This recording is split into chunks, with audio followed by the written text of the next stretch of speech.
New York is implementing what will be one of the most comprehensive paid family leave policies in the country. The law applies to full-time and part-time private employees, and it goes into effect January 1st. But the reaction from small business owners is mixed. Kate Rogers reports tonight from Brooklyn, New York.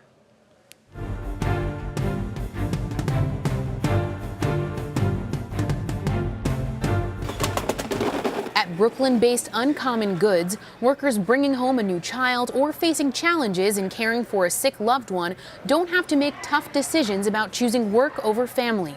The company has a paid leave policy in place, guaranteeing primary caregivers 8 weeks off. CEO Dave Bielotsky says it's not only good for workers, it's good for business. Providing our workers with an opportunity to balance their personal needs and work requirements is something that we think is in our business interest as well.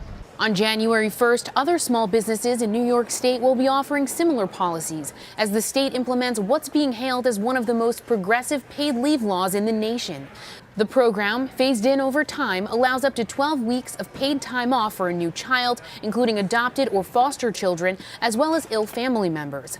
With a lack of movement at the federal level on a paid family leave policy, 5 states, including New York, have passed legislation of their own. Critics say the law places an unfair burden on small businesses in New York State who are exempt from the Federal Family and Medical Leave Act, which guarantees unpaid time off to employees at businesses with 50 or more workers. It is the most expensive and expansive such program in the United States. Administratively, it's going to be very challenging for them, and especially for smaller companies. If it's a key person or a very important member of the staff, they're required to permit them take this leave.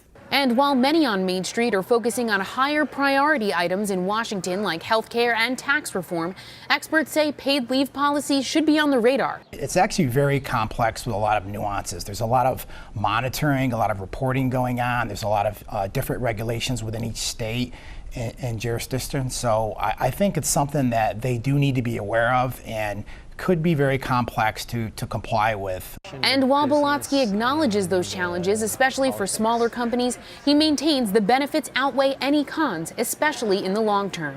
Parents being with their children is actually a good investment. It's been proven to help with child development, so I think it's actually a positive in terms of long-term investment. New York among those states leading the charge to bring about more flexibility for American workers.